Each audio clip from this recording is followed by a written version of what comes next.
Salut tout le monde! Aujourd'hui, on va manger un bon gruyot.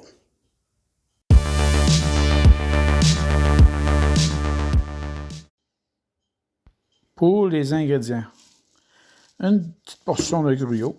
Un gruyot pour une personne, là. On met comme on veut, là.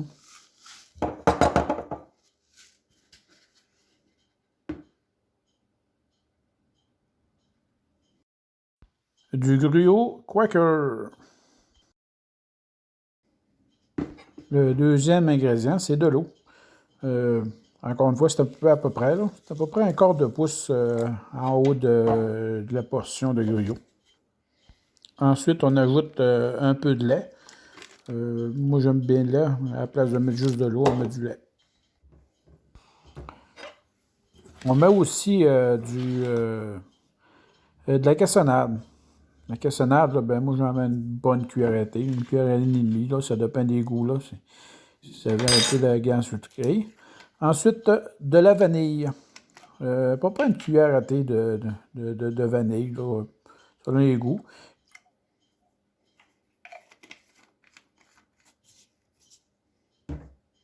Ça arrive de temps en temps que je mets de l'essence d'érable pour faire du changement, là. Ça fait très bon. On brasse pour un peu mélanger le tout avant de mettre dans le micro-ondes.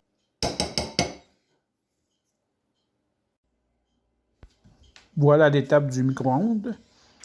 On met le gruyot directement, puis on fait cuire 2 minutes pour commencer. Pour la première fois, 2 minutes.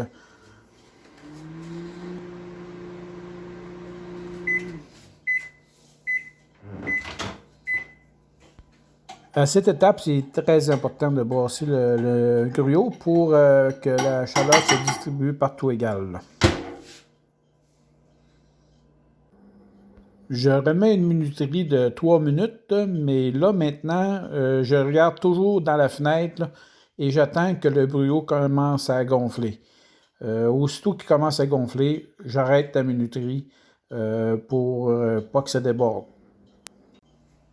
Dernière étape du micro-ondes, la plus importante, 3 minutes de repos pour que le gruyot finisse de cuire dans le plat.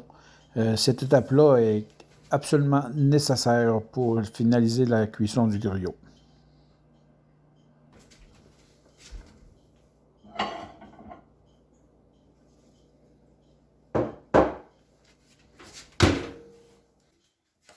Ouais, le gruyot, on veut juste à le brasser, finir de le brasser pour que la chaleur se disperse comme il faut.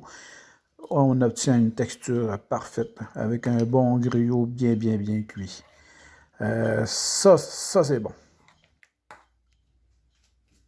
Souvent, pour augmenter son goût, j'ajoute des pommes. Et on peut mettre des fruits, là, des fruits frais, là, comme on veut. Mais j'aime bien la texture des pommes dans le gruyot. La chaleur monte dans les pommes, là, puis j'aime le goût. On peut mettre un peu toutes sortes de choses. Ça dépend de l'humeur qu'on a.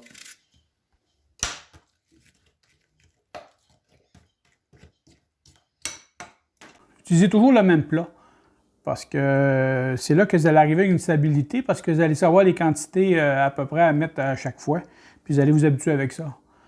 Le plat a une importance aussi sur l'épaisseur, parce que c'est lui qui va finir de cuire le gruyot dans les 3 minutes d'attente que je vous ai demandé de faire.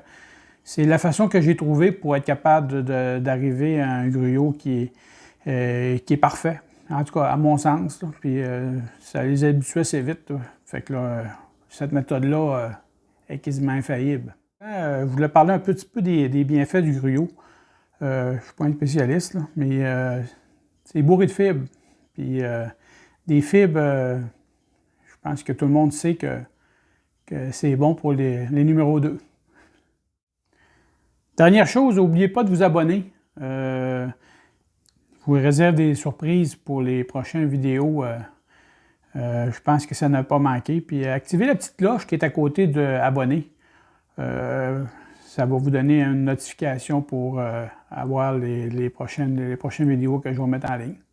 Bonne journée! La vie est trop courte pour être petite. Pas de temps à perdre.